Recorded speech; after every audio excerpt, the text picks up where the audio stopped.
The stories we know today as the four branches of the Mabinogi made their way to us via medieval manuscripts. It is likely that these tales evolved from an oral tradition of storytelling, one that might stretch back through the mists of time. However, in the form that we know them today, with the characters we are fond of and the escapades we enjoy reading of, they were preserved in glorious manuscripts. In particular, the majority of the stories can be found in two primary manuscripts. Just before we continue, the script for this video was provided by Mhara Starling, the brilliant author of Pagan Portals y Mabinogi. Now, as you can hear, I am but a humble Englishman and not a native Welsh speaker at all. As such, my pronunciation of the Welsh names and words may be a bit iffy at times, but rest assured, I'm doing my best to get it right for you. To hear this beautiful language from a native speaker, please have a listen to our podcast episode with Mhara, who goes into way more depth and detail. For now, and with that disclaimer out of the way, let's carry on with this video. The first is the White Book of Rhydderch, known as Peniath MS4, and designated the title Llyfr Gwyn Rhydderch. The title of this book is likely a reference to the colour of its earlier binding, as well as its early owner. This manuscript is roughly dated to circa the 14th century. Within its pages are early examples of Welsh prose tales, as well as poetry. The second is the Red Book of Hergest, known as Oxford Jesus College MS 111, and designated the title Llyfr Gwyn Hergest, named once again for the colour of its binding and the place where it resided, Hergest Court in Herefordshire. Beyond more prose and poetry, this manuscript also contains herbal remedies and even entries on what might today be considered forms of folk magical healing attributed to the legendary physicians of Mudvai, dated again to circa the 14th or 15th centuries. It is in these manuscripts that the majority of the stories that would become the emblematic tales of Wales were preserved. Fragments of the prose tales and references to them can be found in other manuscripts from around the same period as well, but it is these two books which hold them in their most identifiable expression. Whilst these manuscripts are roughly dated to sometime in the 14th or 15th centuries, dating the stories themselves is another thing entirely. Scholars continue to debate as to just how old these stories might be. Scholars of the late 19th and earliest 20th centuries, such as Welsh scholar Sir Efort Williams, were under the belief that these stories extended back to around the 11th century, whilst recent scholarship tends to favour the notion that they were younger than that. These debates as to a date, of course, focuses on them as literature, and not the stories which may have passed orally long before they were formally written down. The tales hold echoes of Celtic mythology, which gives an indication that they probably had their origin in an oral tradition, as the stories likely long before they were preserved on paper were told, or even performed, and even possibly changed over time. Beyond the issue of date, there is also the mystery as to who exactly wrote them. The quest to find the author of the tales is one that has become increasingly popular lately. Theories range from the idea that the stories were copied into manuscripts by monks, operating from Abati Istradfir, Strata Florida Abbey, Ceredigion, all the way to the notion that there is evidence that the tales were likely written by a woman, as was proposed by Andrew Breeze, who wrote The Origins of the Four Branches of the Mabinogi. In fact, Breeze proposes the author may indeed be none other than Gwenllian Fachllwyd, an infamous warrior princess from Welsh history. The truth is, we may never know who exactly the author may have been. The biggest question many have as to the origins of these stories, at least in modern pagan circles, is whether they have an origin in the pre-Christian past. Whilst they are recognized today as medieval literature, the fact that they likely originated in an oral tradition of storytelling invokes imagery of the stories echoing an aspect of Welsh culture long before the coming of Christianity to these shores. Could the characters be the remnants of ancient deities? stories, and the themes be a hint towards the myths, beliefs and practices of Wales' pre-Christian pagan ancestors. Scholars such as Simon Rodway, who is also a lecturer of Celtic studies at Aberystwyth University, have made clear that they are not entirely fond of the Mabinogi being referred to as Celtic mythology. Rodway wrote an essay entitled The Mabinogi and the Shadow of Celtic Mythology for the journal Studia Celtica in 2018, which breaks down his views on the issues that arise when we shove the four branches into the box that is Celtic mythology. The conclusion being that presenting the Mabinogi as Celtic mythology rather than simply Welsh literature is inappropriate and often leads to the homogenization of Welsh literature and the culture into a watered down homogenized Celtic fantasy. A fantasy which does not honor these tales for the brilliant works that they are, rooted not in some homogeneous romanticized idea of Celtic culture, but instead Welsh culture.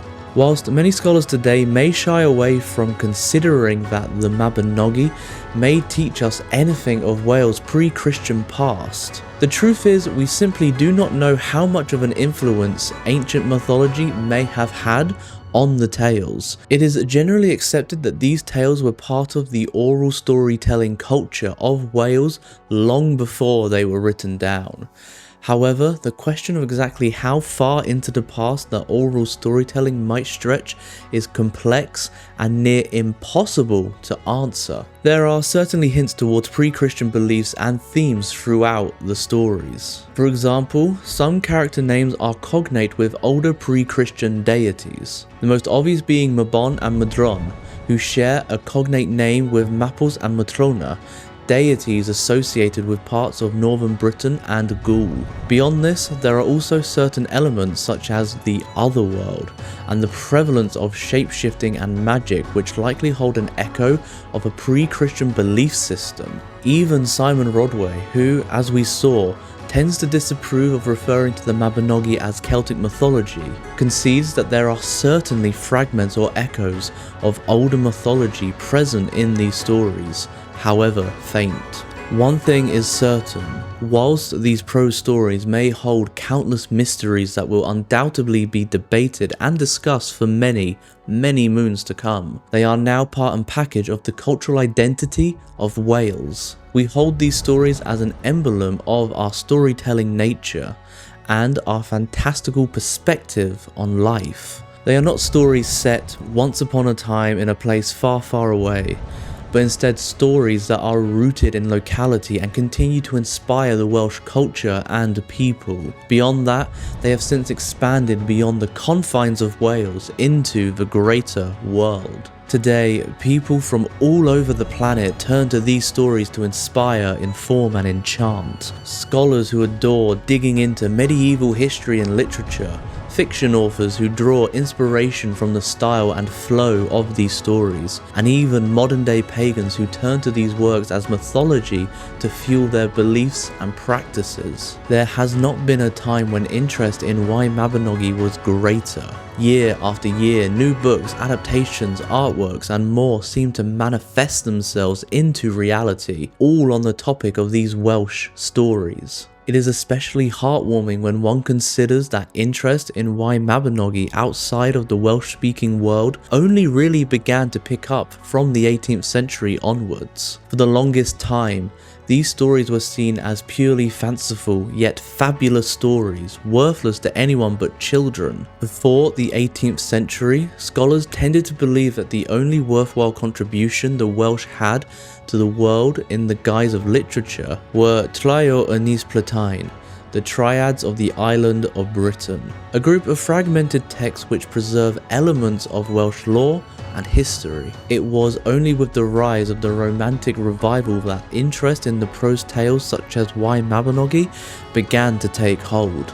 The first person to ever make any strides in terms of translating Y Mabinogi was 18th century Welsh scholar William Owen Pugh. However, despite having translated the stories pretty much in their entirety, Hugh's clunky translations, lack of grammar skills, and the fact that he died not long after completing his manuscript meant that his work remained unpublished and barely made any waves, and his name is relatively unknown today. Only 3 years after Hugh's death, a name which is likely more familiar released a translation which not only captured the essence of the original stories, but also made them digestible and captivating for the lay reader. This was, of course, the translation by Lady Charlotte Guest, an English aristocrat and scholar. Being already learned in 7 languages, Guest would eventually learn Welsh and turn her attention to translating various prose tales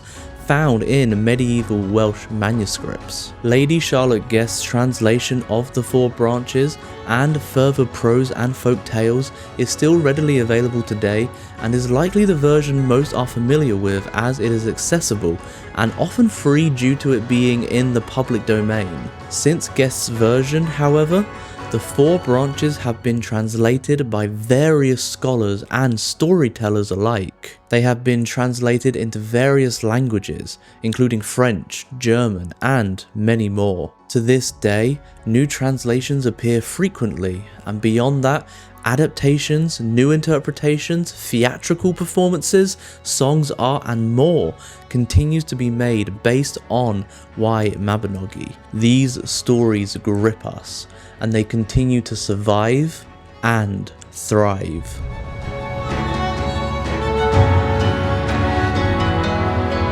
If you want to learn far more about the Mabinogi, then please take a look at our book, Pagan Portals, White Mabinogi by Mhara Starling, who also provided the words for this video. Explore the magic of Welsh mythology and discover how to incorporate the wisdom of these enigmatic tales into the very fabric of your magical and spiritual practices. White Mabinogi is an introductory guide to the enchanting tales found within the 4 branches of the Mabinogi. Each chapter explores the themes, characters, magic, and wonder of Welsh mythology, and is delivered in an accessible, approachable narrative. It also considers issues such as: are the characters in the Mabinogi gods? How can we draw inspiration from these stories for our magical and spiritual practices? And what can the 4 branches teach us about the world around us, as well as ourselves? It's available from Moonbooks Publishing. Thank you so much for watching.